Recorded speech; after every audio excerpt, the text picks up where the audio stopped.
Donald Trump has only been president of the United States for 2 weeks, and just look at the things that have occurred. For one, one of the first, well, I think it was the first trip that he made out of Washington just 5 days into his presidency was to go visit North Carolina, a subject that we've covered here on The Truth. And to help us sort it out, we have Shilo Creed. Shilo is an author and a resident of North Carolina. Her husband just made a trip to Ground Zero. Shilo, welcome to The Truth, and we appreciate your coming on. What did your husband find when he went to Ground Zero in North Carolina? It was an interesting trip for him, definitely. We have done a lot of hurricane cleanup, mostly in Florida over the years.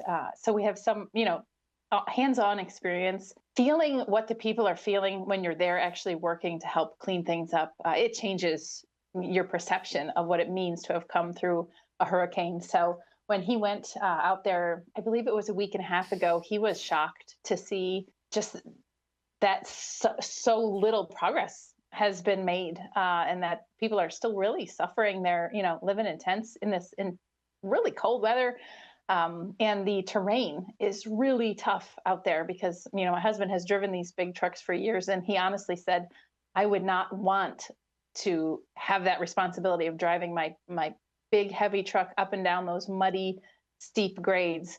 He said it is really just a tough place. So there's a lot of factors that go into fixing the hurricane damage from North Carolina, and a lot of them are physical. It just makes it very difficult. Yeah. It's been months, and I haven't heard a single person say that they think the response has been adequate. And it's so sad. People literally lost their homes, just swept off the foundation and dragged downstream by torrents of water. And FEMA, which is supposed to go in and provide rapid response and relief for people, seems to have been woefully deficient. Have you heard those things from people living there?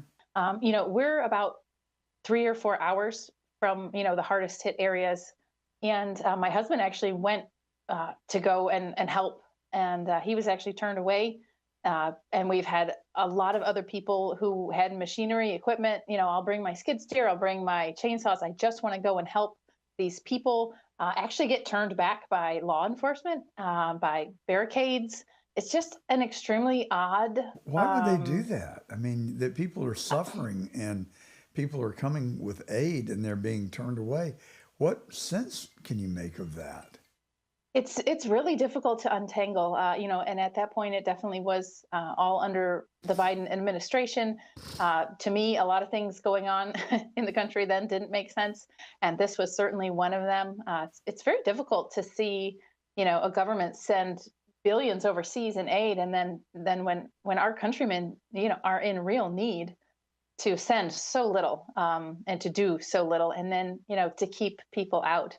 And that was really something we heard from at least 9 or 10, different people that we've talked to in the area, and they were all of them turned away. We even knew some landowners who said, I have a second home there, and I wanted to go in and see if anything was left, and I couldn't. They would not allow me in. So it's very unusual, for sure. It just seems like fascism to me. We've got the power, you don't. You lost your home, tough. And then you have all of the lithium deposits that are under that area that make you question, was this a land grab? What is really going on here? What's at the heart of trying to get these people out of their homes? Well, I wonder that too, but I've heard other people express that concern, but you can't really create a hurricane, can you? I don't know. Have you looked into the HARP weather programs at I all? have heard about it. I guess I am open to receiving information on just about anything that our federal government does or does not do. There is a really compelling video from a YouTuber on the fires in LA, and he is not pushing the notion, but he is putting it out there that there was some weather phenomenon that started in Nevada and made its way to California. But the fact of the matter is, my son lives in LA, and Oh, he and I have spoken about it. And he says, "But Dad, you can't create Santa Ana winds. And I said, no, that's true. I don't think you can. And I know that there are people that think that the government is tinkering with our weather. But you don't have to be a rocket scientist to know that every January and February, the Santa Ana winds are going to be present in Southern California. So you could just time your evilness to coincide with that. And this video, it's Wolves in Finance. It's a guy that I really watch a lot. He's a little out there. He's a little more out there than I am, but he puts out some really good content. And one of the things that he did show is that 4 fires started simultaneously in different parts of the city. Now, that's hard to imagine that it would have happened naturally. And you look at the value of the land that is there. Oh my gosh. And you're saying the same thing in North Carolina about the lithium deposits. I mean, are there people that are that heartless and callous that they would really allow people's lives to be shattered and decimated just for their own greed so they could get to have ownership over the lithium? Do you think? I, I don't know. I hope not. You know, I don't want to believe that. I saw a video about 2 weeks ago of Gavin Newsom talking about the Palisades area, saying that his plan was to turn it into high-rise apartments, sort of 15-minute cities. And he literally said at the end of the video, the only thing standing in the way of our plans for Palisades is all the homes. And this was a year or two ago, I believe, Well, that he gave that interview. So and part of that Wolves in Finance video, and I would commend it to our viewers and our listeners. Our listeners, by the way, are in Memphis, Nashville, Atlanta, Richmond, Norfolk, Pittsburgh, Philadelphia, and Morgantown, West Virginia on the John Fredericks Radio Network. You can also catch us on CDM Press. They have 13 digital platforms on the World Wide Web. They care about the same thing we do, which is the truth. We're also on Rumble, Getter, YouTube, and X. So if you go to one of those sites and subscribe and like us, I'll be your new best friend. Okay, back to the program. So, North Carolina, these people, their lives have been shattered and decimated, and FEMA is nowhere. But Trump, in the 5th day of his administration, flies to North Carolina. And did you watch his presence there? Did you observe what he did and said? I did as much as I was able to, and I did really was moved by a few interviews of just Americans who are in the thick of it. They've lost everything on their farm, and talking about what President Trump and what it said and what it meant to them was that was, I think, particularly moving, maybe even more so than what the president himself said, was people's reaction to it and how much it meant that he was there and that he cares. So, well, I think our government has just completely lost their mind. This notion that the government would tell people they can't return to their homes, that they would tell people they can't bring their skid steer in to help in the recovery effort is just nonsensical. If you're worried about liability, just have people sign a form. Have them sign a piece of paper, but let them in to let the cleanup begin, unless someone is hiding something. And of course, when this sort of stuff happens, that's the first thing that crosses our mind. Like, why would you not let somebody come in and do good?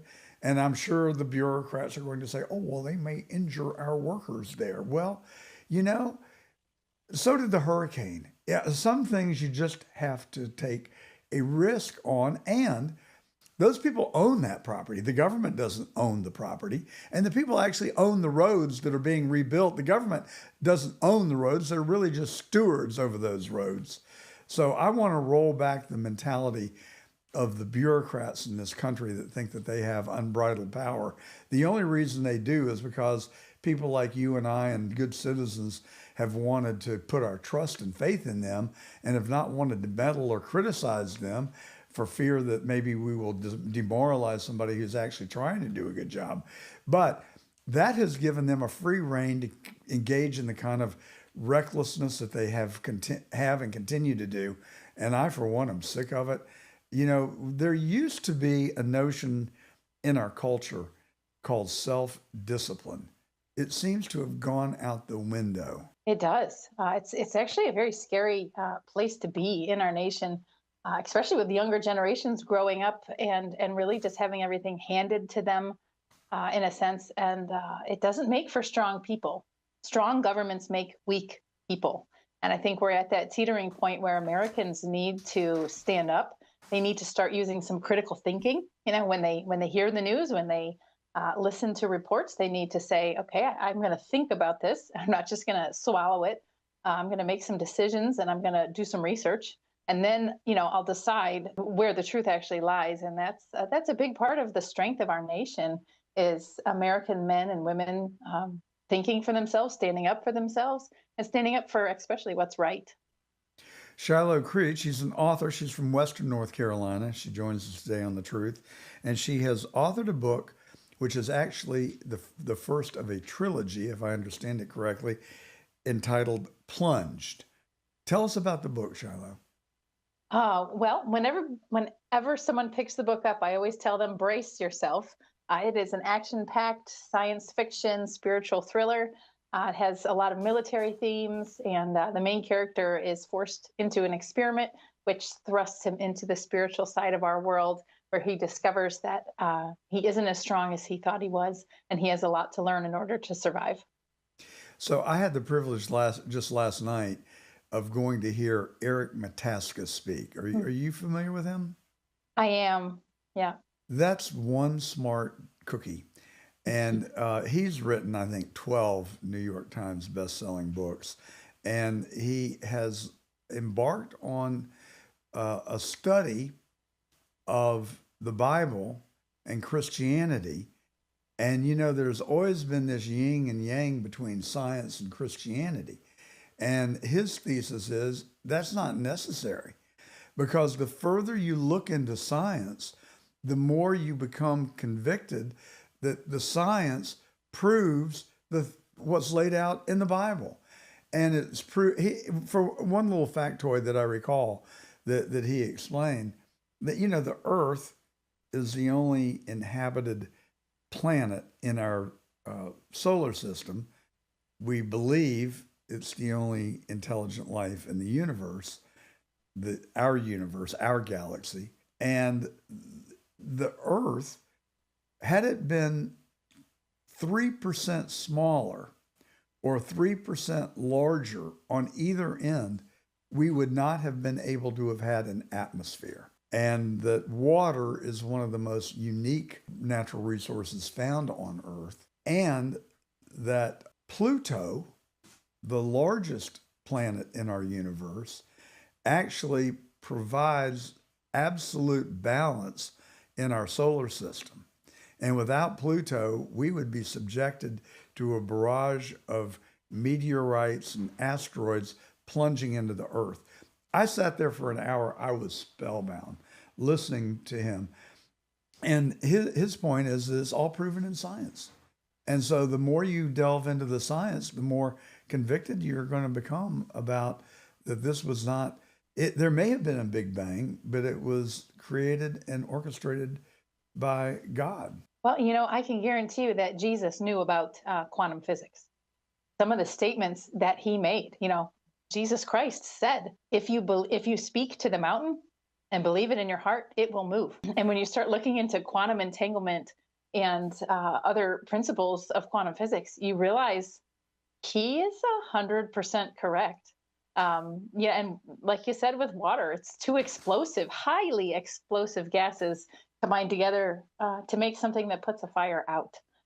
So yeah, it's science. Definitely, the further we go, and especially the smaller we look at things, the atoms and quarks and neutrons and neutrinos. Man, the more it proves the Bible is absolutely correct.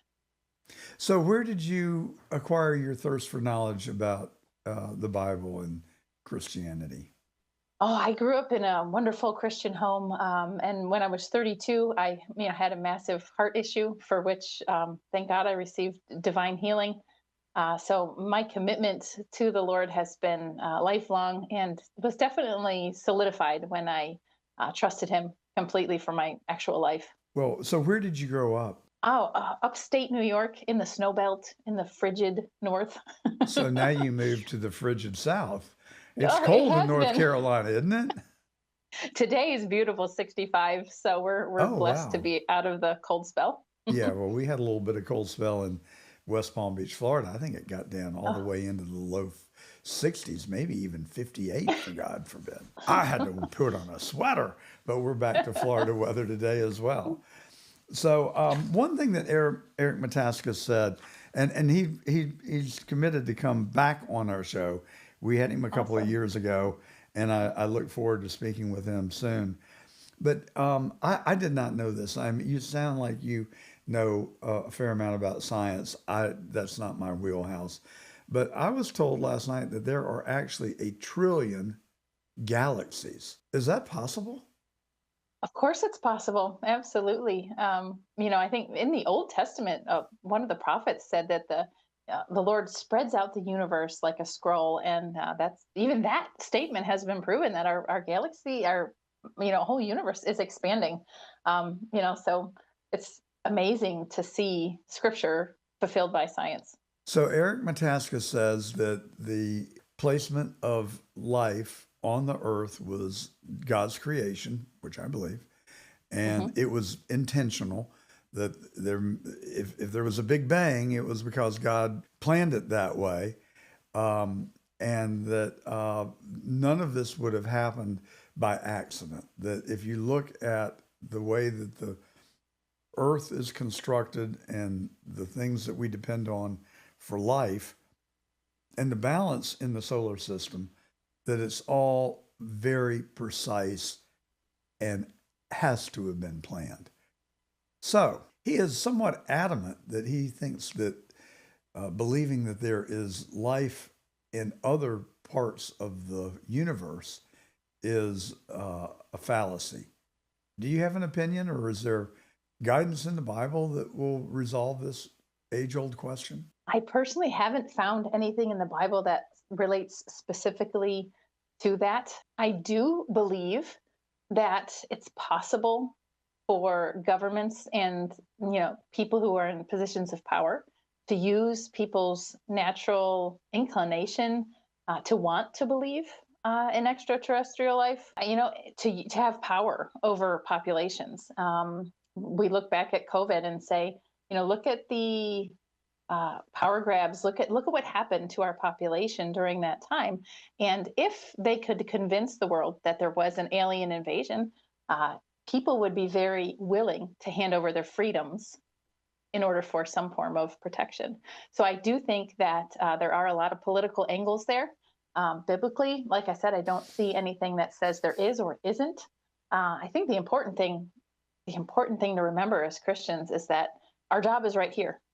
Our job is right here. It's to preach the gospel and to stand in the truth. Well, when I was speaking about self discipline, in my mind, I was really applying it to people in government.